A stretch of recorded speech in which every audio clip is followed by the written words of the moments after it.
Hey guys, I'm Richard Fitzgerald. This is Dubai Works, where we interview the business leaders making a difference in this great city. That business with scalability was very interesting to me. I like building something that has legacy.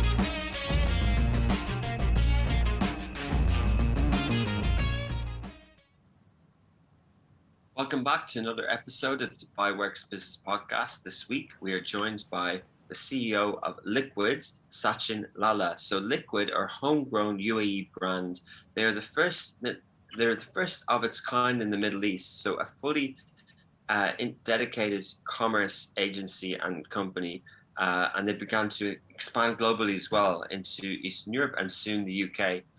So we're going to talk a lot about the origins of Liquid. This is very much a sort of an e-commerce play. And we'll talk a lot about sort of advertising and e-commerce sector in the UAE. And then we'll talk about the plans for the future. So good morning, Sachinn. Hi, Rich. Good morning. Thank you for having me here. Thanks for joining. Pleasure to talk to you today. So can you tell us a little bit about your background and how Liquid came about? Sure. So my name is Sachinn Laala. I'm an ex-banker. I moved to the region in 2004. Joined Standard Chartered here before moving into marketing and advertising per se. First company was Fortune Promo 7. Post that moved to a company called Sachinn, which everyone should know. And post that was Liquid. But it's primarily a shift between banking and advertising. Advertising and marketing has always been a frontier when it comes to Middle East. It's not new to the region at all. And I think moving from banking to advertising was a massive shift. But when that happened between Fortune Promo 7 and Sachinn, I gathered about, I would say, 12 to 14 years of advertising experience. So, that was my past life before Liquid came about.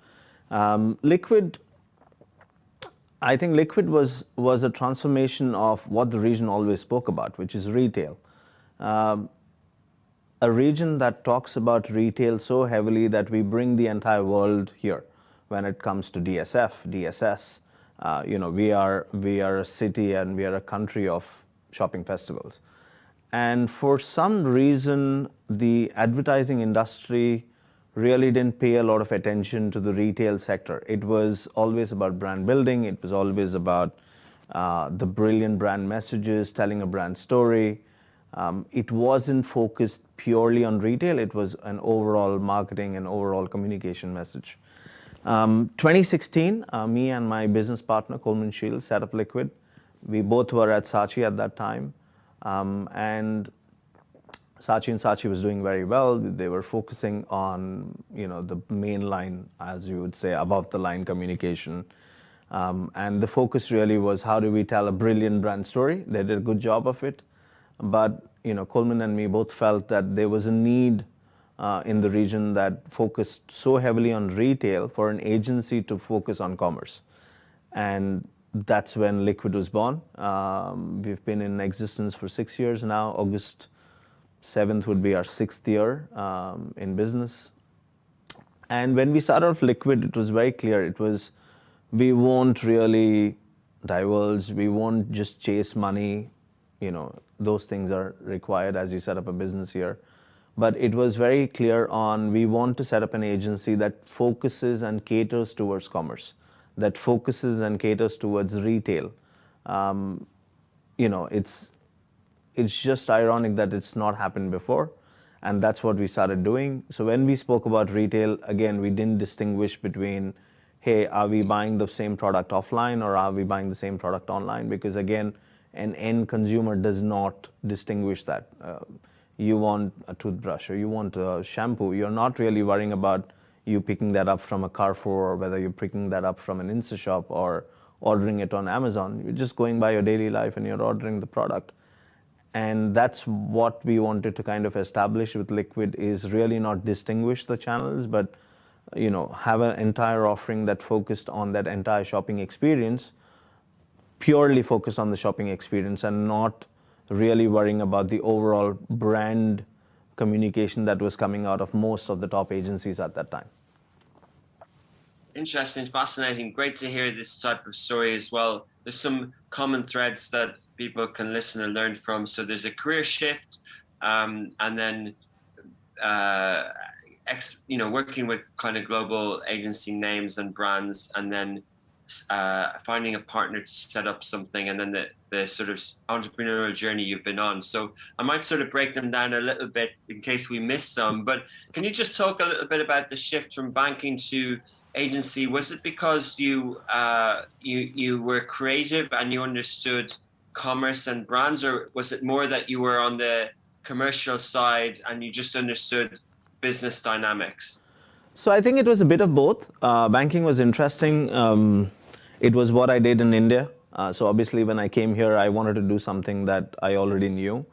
You don't want to go to a foreign country, learn a new industry all at the same time. Banking was a good start. But I think the more I spend time in banking is very functional, it's very commercial, it's repeat, and by nature, I get bored.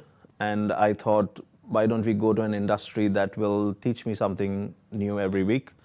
That's what happens in advertising. I mean, I've been in the business for about 18 years, but even today I hear something new every week. You have to learn, you have to relearn, you have to forget everything that you have done, and it's not monotonous. I think some of the other industries have that problem where it becomes monotonous over a period of time, whereas, I mean, you're in the media field as well, every interview is different, every day is different. It comes up with different challenges and you have to look for different solutions because what you would have applied yesterday might not be applicable today. So that was the entire reason to shift. The shift obviously was painful because, you're going to a new industry, don't know anything about it, you learn. So I wanted to move to an agency that had a banking account. So I would know something of the terminology that people would speak, and my client would be a banker, so I would relate to what they were talking about. That was the plan. I joined a smaller setup, and I think in 2 months they lost the business, not because of me, but the agreement never got signed. And as it turned out, I ended up managing a real estate company, Emaar. So that was my first advertising account. So we learned something new, and that was my journey with a smaller setup, a couple of years, then moved to FP7. FP7 was great. Again, Emaar was the business. Dubai Mall was just launching at that time, and we were all busy getting everything done.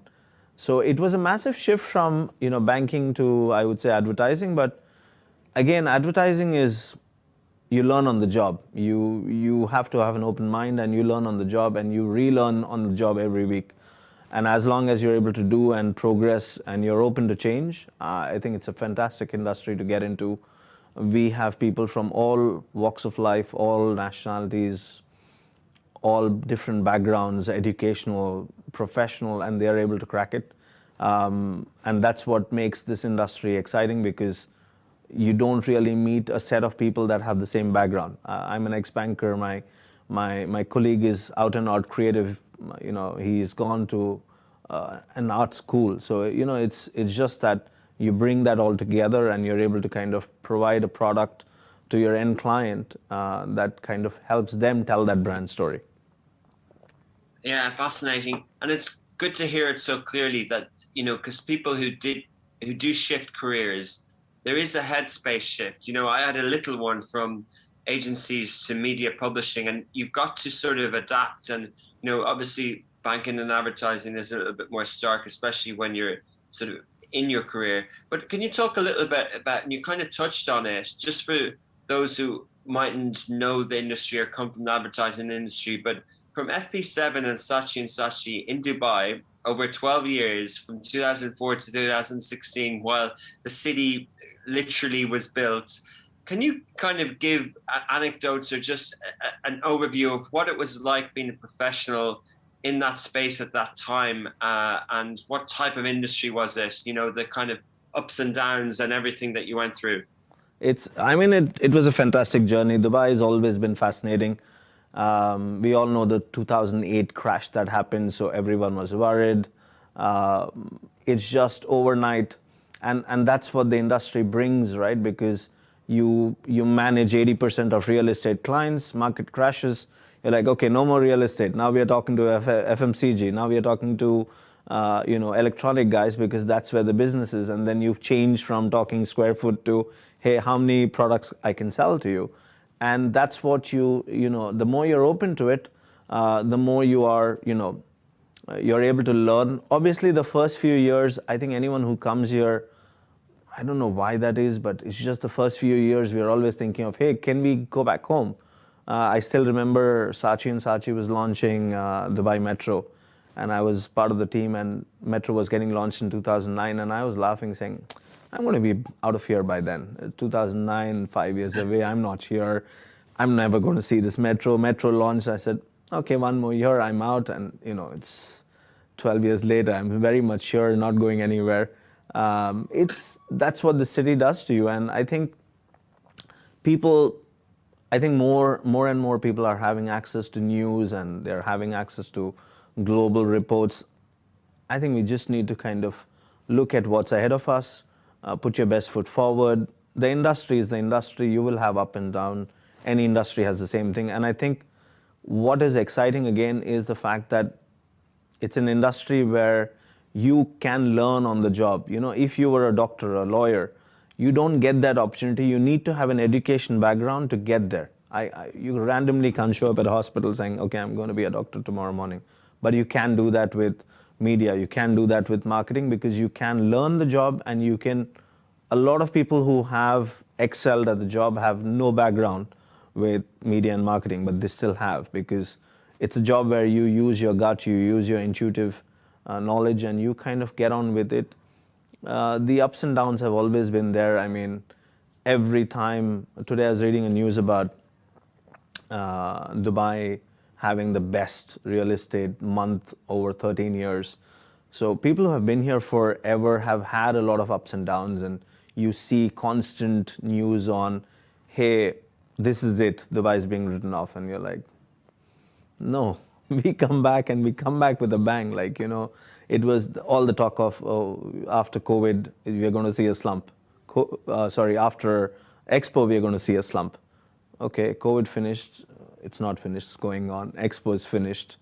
We're having the best month in 13 years. So basically, the city is giving you the opportunity.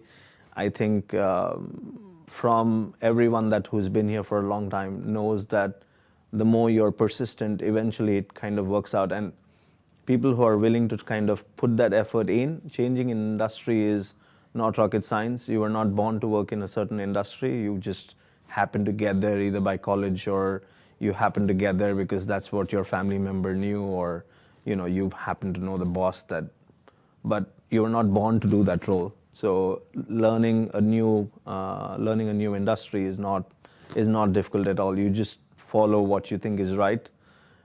And if you're in your 20s and early 30s, I mean, there's nothing that you can't achieve. It's possible. That's pretty inspirational. It's good advice as well. Yeah, that you can learn on the job. But Sachinn, so you worked in well-known creative agencies on the biggest brands in Dubai, in an industry. The creative agencies kind of started here in the late 90s, and the biggest brands in the world were there, and the creative industry is obviously one that sort of went through change.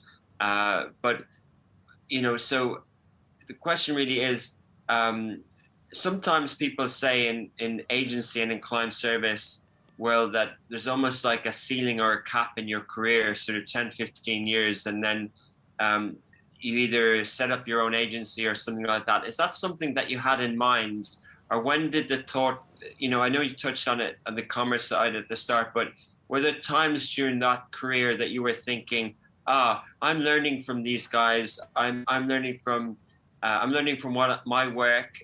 One day I think I could do this, and how did you, and the partner as well, because it's often hard to find a co-founder, especially in the creative industry, even more so I think than the startup world. So yeah, did you plan it, or did it just happen? So I think the good part is neither Coleman or me are overthinkers. We are very intuitive people. We just go by the flow. I don't think so. I come from a business family back home. And when I came here, started working, I never wanted to set up my own business. That's the truth. I was very happy being an employee. FP7 was a brief stint. Sachinn was a much longer stint. It was a fantastic brand to be associated with. You could just walk around and say, hey, you work for Sachinn.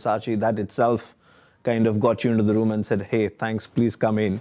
I don't think it was ever a plan. I had a fantastic boss when I actually left. Adil Khan, I was having a fantastic journey with Sachi, brilliant colleagues, business was good.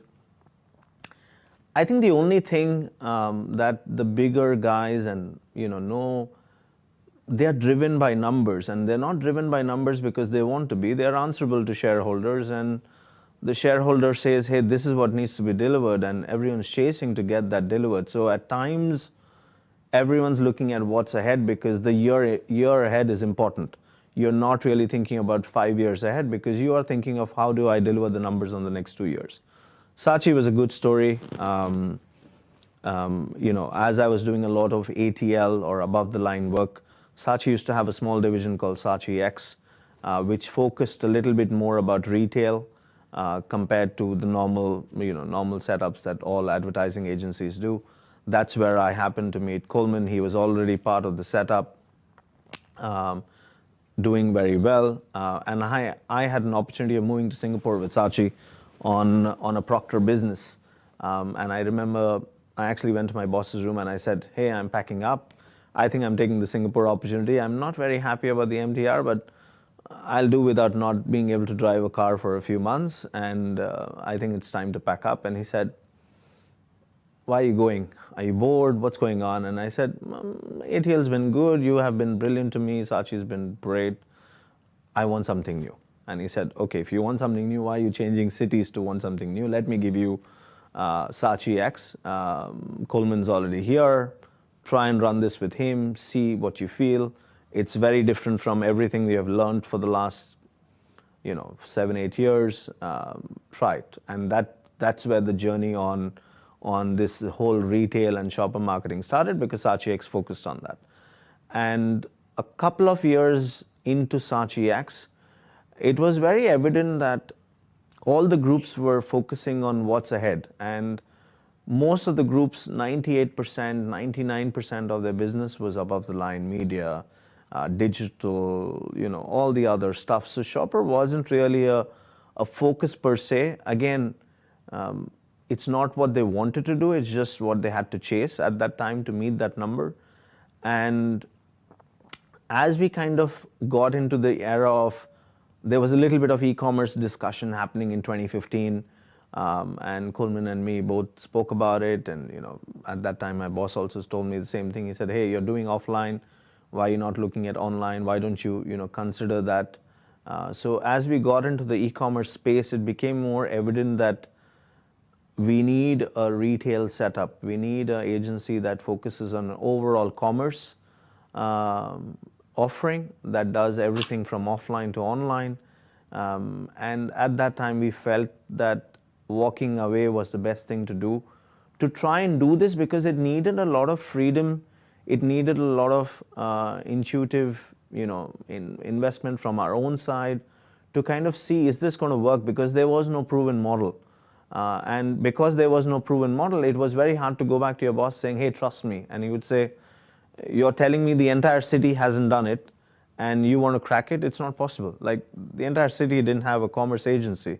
We are talking of the biggest groups, and they had some commerce offering, but it was very, very small, or it was insignificant. Sachi X also was doing all right. Well, we weren't doing extremely well. So there was no history, there was no kind of knowledge to say, yes, this will work, or hey, this is what the history shows us, and there is potential. And that's where, the best way to do that was to walk away. It was really at the spur of the moment. I still remember in January or February, we were having this discussion of 2016, and I went up to Coleman. Coleman was my creative lead in Sachi X, so, we both spoke a lot. And I said, why don't we go ahead and set up an agency separately that focuses on commerce, Let's see if we can make this work. And to be honest, I spoke to a few other people and they were hesitant because again, there was no proof of performance, right? So everyone's a bit, okay, maybe I think we spoke to a couple of other guys as well and they were going to be part of it, but they didn't want to quit their day jobs. They wanted to do this as a side gig, and Coleman was the only guy. He said, hey dude, I agree with you, let's do it. We said, why don't we try this together and come up with it? And that's what happened. So there was no planning. I don't think anyone was thinking about this for years or months. I would say not even months. February, the idea came, and we said, okay, in March, April, I quit. So it wasn't like, there was no planning per se. It was just, okay, this is the right thing to do. Let's give it a shot. Maximum, what's the best that will happen? You'll go back and look for a job a year later. And I was 36 at the time, and I said, okay, you know what, let's just take it a gamble. Let's do this. Amazing, cool, good story. So I want to touch a little bit more in a second on the commerce in UAE, etc. But just so Stan, how has it gone? What sort of type of company are you today, 6 years later, and what's your service offering? Is it sort of traditional retail, sort of bricks and mortar, point of sale, activations in terms of brand advertising? When we're talking about e-commerce, how in the weeds do you get? Are you sort of managing e-commerce portals, marketplaces? Are you doing the digital paid performance stuff? And what are your full services? Okay, so we started off as, let's do retail, let's focus on the offline business, which is shopper marketing, and obviously e-commerce with that was linked. But at the time in 2016, it was, when it came to the offline business, it is, we'll do all your creative, you go to someone else to do the actual production of that creative, creating the stands and stuff like that. Again, it was a bit of a learning, and it was a bit of education from the client side as well, because there was no commerce agency. So when you spoke to a client and said, hey, we are a commerce agency, they said, oh, what does that mean? What are you doing differently from the agency that I work with today, and how do we kind of differentiate that?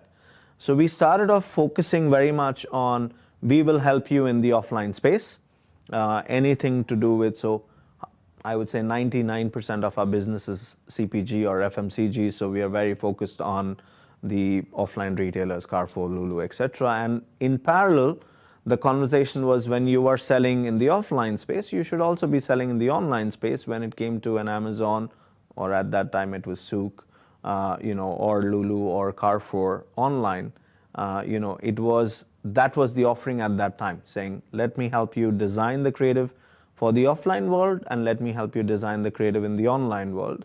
That's where we started. How we have evolved in the last 6 years is immense.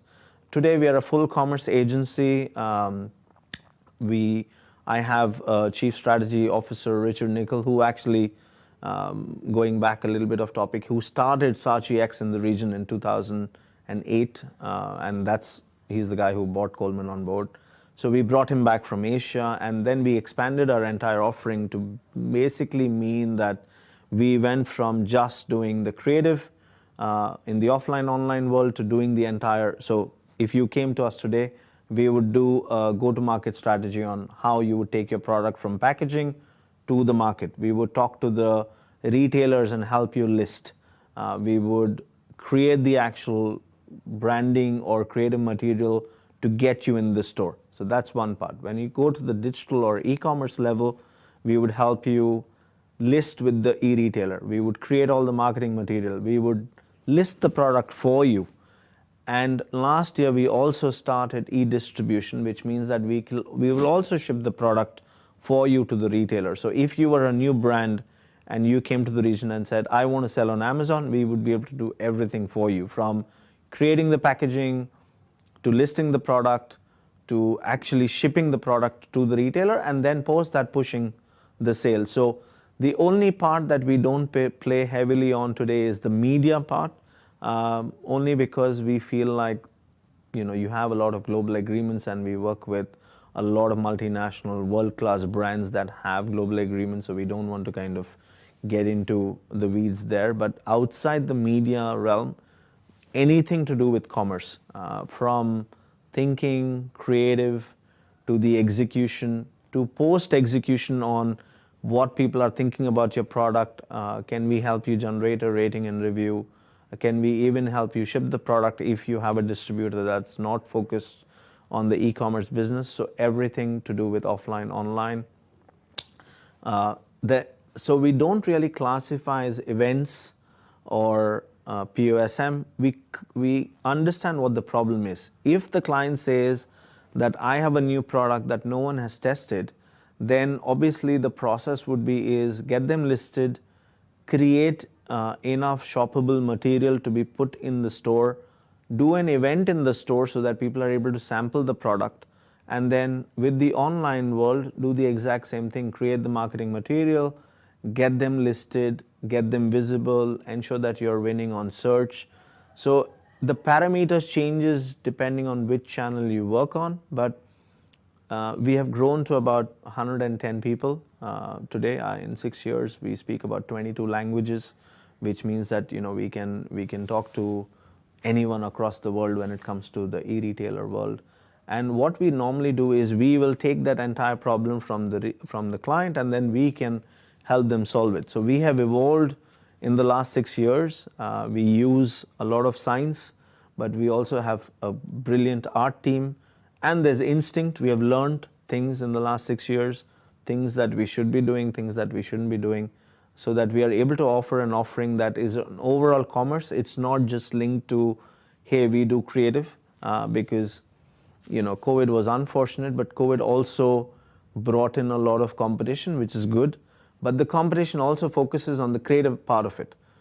That, I think, should be part of the service, but today we are so much more than just creative, because we do the thinking, we do the pre-planning before the creative comes into place, then do the creative, and then obviously do the entire execution part, which most people suffer and they have a challenge with, because the execution, especially when it comes to the e-commerce world, is very complex, because there are a lot of moving parts at the same time.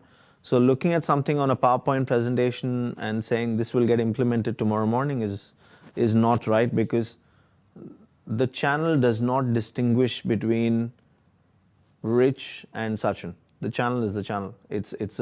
You're talking to a computer, so the computer doesn't distinguish whether you're a multinational brand or a brand next door. As long as you understand how that system works, you understand how to play with the search keywords, you understand how to go live, the system will treat you well. So the system does not distinguish between what your brand legacy is versus a new brand. You just need to know how to use that system, and that's where we play very heavily on. We have about 40-50 merchandising guys who focus on that part. Again, it looks very simple, but it's very complex. If you don't come up on search on Amazon, no one's going to buy you, because you're just not coming up on search. And those are the smaller things that you need to keep in mind as you do the work. Creative is creative, but post that, how do you use that creative? How do you help tell that story? How you're able to utilize the full functionalities of an offline world, online world, and marry both together is where we come at. It is a little bit difficult, because even the client side today, most of these channels are separated. The offline world is being taken care of by the trade marketing team. The online world is sitting with the digital guys. But again, the reality is that it's a commerce channel. You can say offline, online, but commerce is commerce. You can't distinguish what you're buying. Interesting. Fascinating. A few things kind of came to mind as you were speaking. One sort of quickish question is that, you described that, say, 90% of your business is FMCG or that type of retail, but it sounds like what you do can help all retail, all, apparel or premium luxury brands, anyone who has a store, digitally or physically, this can apply to, right? Absolutely. So I think what it is when we started Liquid, our first business was Procter & Gamble. So that's what I did at Saatchi, and that's what Coleman did at Saatchi. So intuitively, as we progressed, we went to world-class brands, and it went from one FMCG to another FMCG to another FMCG. We never, actually personally, because I do the new business in the office, I never focused on a non-FMCG client because we just knew the industry in and out. We knew what we were talking about. But we've started working with non-FMCG clients as well. We're doing a couple of electronic brands today. The process is the same. But at the end of the day, the requirements change industry to industry. CPG has it is fast moving. The thing of FMCG is true because every second week there's a new product launch. Something's getting delisted, something's getting listed again. So you need to have a lot of local nuances to play with that. When it comes to electronics or apparel, especially when you talk to the multinational guys, a lot of that story is driven from globe. The global sends you stuff, you reuse it. So the localization is not as much because you don't have, let's take an iPhone. You don't have a Middle East version of the iPhone. You have an iPhone with some tweaks of Middle East. So to your answer, I don't think we need to be stuck to FMCG. It's just that's how the business grew. You focused on what's ahead of you. But 100% now we are talking to other industries as well that don't really only do FMCG. FMCG is our bread and butter. We know what we are talking about. Electronics is what we are getting into now. Apparel would be the next. We are also in conversation with some apparel brands. So again, it's not like it's just how the business grew organically. So we never really looked very hard outside the industry. It makes sense how you explain it like that, and it sounds like it's been organic growth as well. I'll just explain for the listeners: fast-moving consumer goods and consumer packaged goods, so things that they purchase doing their shopping and things like that. Yeah. And Sachin, so in Dubai, how would you describe, let's talk a little bit about e-commerce, but in general, in e-commerce, I guess it was a later market than the rest of the world per se, but then it sort of exploded, and then you've got a lot of the delivery apps and things like that, the utility type commerce, that type of shopping. But also, I've just arrived in Paris, and it's just very evident what a different retail experience in terms of boutique stores and malls are as well. So Dubai is different in many ways, isn't it? Absolutely. I mean, that's exactly why the birth of Liquid, right? Dubai is a retail, or this region, not only Dubai, I would say this region focuses on retail. Whether you talk Saudi, whether you talk UAE, we love our retail. We love our shopping. We are unapologetic about it.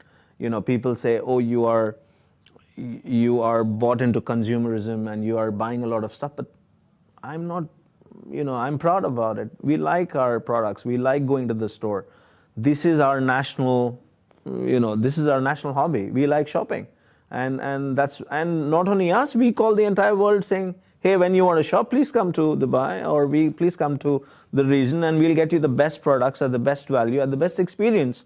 No offense to Europe, I love shopping in Europe, but you can't compare the experience. I mean, the shops are, wow.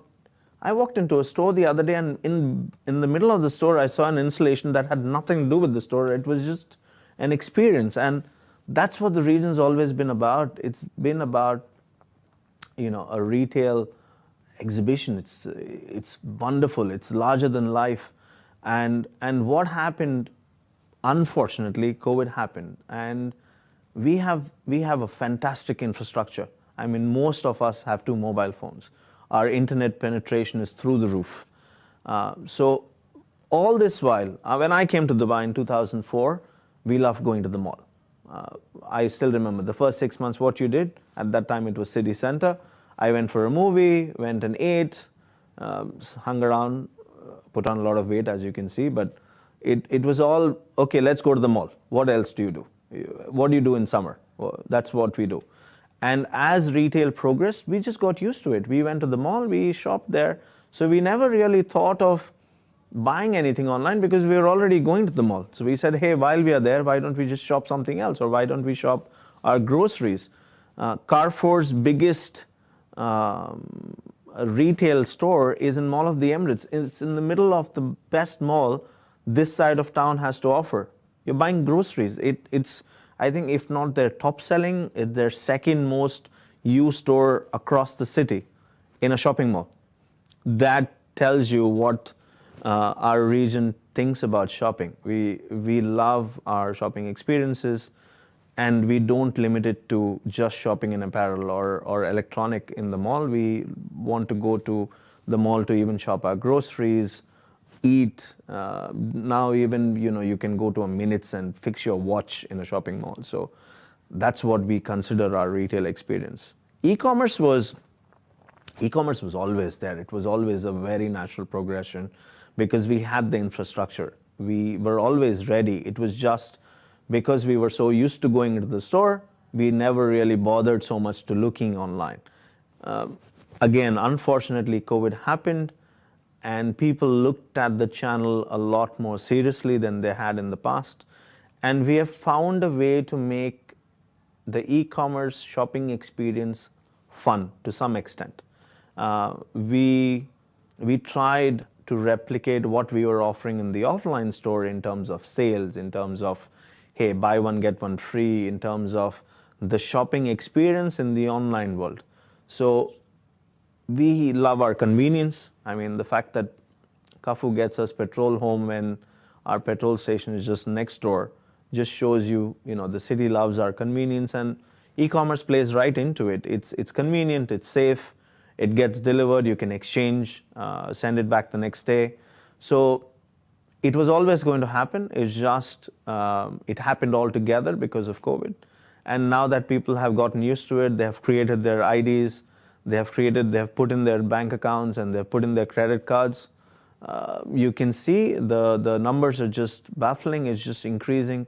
I think today the channel actually needs a little bit of slowdown because we have accelerated so fast that we don't have enough talent to go by simple things like we don't have enough pickers to go to the market and pick up the product that you're actually purchasing.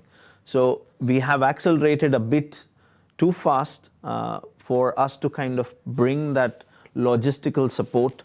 That's why you have all the apps popping up and you have all these technologies that coming up. But I think by next year it'll settle down. It's the same way. The offline retail has settled down because we've been in business for so long. We know what works, we know what doesn't work, we know what our people like. We kind of understand how to bring that experience. I think the online world is still learning. E-commerce accelerated it. What we were going to do in 6 years, we have done in 2 years. And the numbers have just blown out of proportion. So neither are we infrastructurally ready from a logistical standpoint, not from a internet or data standpoint. I think this city does a fantastic job of providing you excellent internet and excellent capabilities, but the infrastructure needs a little bit of work because it's just ballooned a lot more than it should have. And I think as we progress, it'll settle down. I think, again, retail we love it. There's no reason for us to kind of even look at e-commerce differently than our offline world. It's just, how do we marry both? It's not one against the other. We are not trying to, there is some cannibalization, yes, I agree. But at the end of the day, if you're providing the right experience in the store, I would still love to go to the store and buy something if it's a high value product or if it's a product I want to try. But if you're able to marry that from an offline, online product purchase, where I'm able to do a bit of both, I think the future of retail is very bright here. We had only one channel before, now we have two. Yeah, exactly. And yeah, you explained it really well. Clearly know the industry really well. I think sometimes when people say we love shopping, we have to justify it as a bad thing. But no, it is obviously important to how the world works and how people's livelihoods are. I think, Sachinn, I just wanted to comment on something you were saying in terms of Dubai as well. Yes, it celebrates from a marketing point of view these shopping festivals, but actually with sort of the visionary real estate developers such as Imar and Majid Al Futtaim, etc., and you add on top Arabian hospitality, you get this sort of unique experience, and it's nowhere else in the world really has it to that extent. And then on the e-commerce side, the unit economics for e-commerce companies in the Middle East is better than anywhere else in the world, to do with labor and different types of dynamics and speed and infrastructure and regulation. It's a shining light, and like people will say that people will try and pick out negatives, but actually anything that's a negative in the region is actually a global tech negative thing that everyone needs to work on. The regulation issues in the US are the same as here, and what you've just brought up is a good point in terms of things happening faster and slower, which is so interesting. But yeah, it's fascinating. But as you said, there's two things that the region can add their own element of, which can make it compete globally. I want to kind of move on a little bit because we're running out of time. But talking about, you mentioned that there wasn't an agency like yours in 2016. Has that landscape changed? We had Nick Walsh from VML, YNR, Geometry on about a year ago or so, and they're a sort of a shopping agency as well, or a commerce agency. Has it evolved a lot? Are there more and more? Is it getting more innovative? And what would you, how would you describe the competitive landscape and the status quo at the moment? I think first and foremost, we're very happy that the landscape has changed, because we don't start our first slide anymore. We have removed the slide that talks about the importance of commerce agencies. I think it's brilliant that there are other guys in the market who are offering a setup where the clients are very clear on what they understand. I think the landscape was also forced to change because COVID didn't give anyone an opportunity not to be able to change. If you didn't change, you would be very left behind, or you'd be a dying setup right now. So I think that landscape has changed, but I think still the landscape needs to evolve to a level where, as I said, because the e-commerce setup has just ballooned and it has accelerated so fast, we are still learning. So unfortunately or fortunately, we have 6 years of learning. Nick has 2 years of learning because he was forced to start learning in COVID. Someone else who's coming on board today has 1 year of learning. So the thing is, the market is very unique. The landscape has changed. There are a lot more players who offer some similar services of what we offer today, and that's good. But I think the thing is that they will take a little bit of time to understand the entire ecosystem. Unfortunately, again, or I would say actually, the big thing on e-commerce is, let's take a physical space. I want to put up something, and I'll go back to Carrefour because that's my easiest reference. I have gone to Carrefour and I have gone and I have done an agreement. Carrefour has said, okay, I'm giving you 2 shelves. I have gone back to my agency saying, hey dude, I have 2 shelves to dress up. Can you please dress it up or put the marketing material that you can on those 2 shelves? This is my label. This is what I'm putting in the store. I send one merchandiser to all the locations. He puts it up and then the person goes back and repeats. When it comes to e-commerce, which is a different channel, but same, we're offering the same product, I have to go to multiple retailers and sign the contracts because not necessarily the same offline guys have an online offer. So you sign the multiple contracts. Then you go ahead and produce the material that's very different to e-commerce to what's offline. Then you go ahead and list, which is an entire process because the listing is Excel sheets and it needs a lot of parameters from pricing, packaging, weight, dimensions, which you don't need in the offline world. In the offline world, you need barcodes, and you need pricing, and you might not even need the SKU name. You send it to the retailer and they would list it for you. The online world doesn't work that way. You have different parameters. For listing the same product, you have to fill a massive Excel sheet, put up that product, and then list it. Once the listing is done, then you have to go back and monitor how the search is doing. Once the search is doing, then you have to go back and look at, hey, am I doing the right Amazon AMS, so I would say Amazon media spends. Am I investing in the right search keywords? Am I investing in the right? So there are so many moving parts that it's not humanly possible to learn this overnight. It's not a matter of not wanting to do it. It's just a matter of learning that through experience, and that's what takes a bit of time. So There are other setups who are doing a good job of it, but I think they are still at a stage where they are learning the business because they are 1 or 2 years old. I'm pretty sure in the rest, as we progress, that will kind of equal, but that pushes us as well. As someone who has set up a commerce agency 6 years ago when no one wanted to talk only commerce, it's our responsibility to push forward, because you don't want to be the person who set up the agency, who was the first to think about it and do it, but wasted the opportunity. So while people are progressing to where we were in 2020, we are now pushing forward to go ahead. So the race is on and we are happy with it. The landscape is brilliant. Again, I think this was the vision of the landscape. A city and a country that loves their retail did not have a agency that focused on retail, and that has changed. We love our brand stories. I don't think that should change at all. That should continue, but we do need commerce agencies. I can't work with all the clients. There's competitive clauses. There's a Coke and a Pepsi. I can't do both. So we need agencies that is able to offer the same, because at the end of the day, a Rich is shopping and he's shopping on an Insta shop or he's shopping on an Amazon. He wants that experience. That experience cannot only be given by Pepsi. That experience has to be given by Pepsi and Coke and Procter and Unilever. Even though they are all competing with the same space, the shopping experience remains good. Rich comes back to shop more. Does not remain good. Rich feels, the experience is not great. I'm going to go back offline. So it's our responsibility to ensure that all the brands have a decent offering online across the agencies, and that this landscape helps get everyone on par. Obviously, everyone's trying to compete against each other, and that's a good thing. You have to get up in the morning and have some problems in life. Otherwise, you can't really just say, okay, I'm alone and this is it. It's not a good thing. Yeah, competitive, exactly. It's part of the dynamics of markets and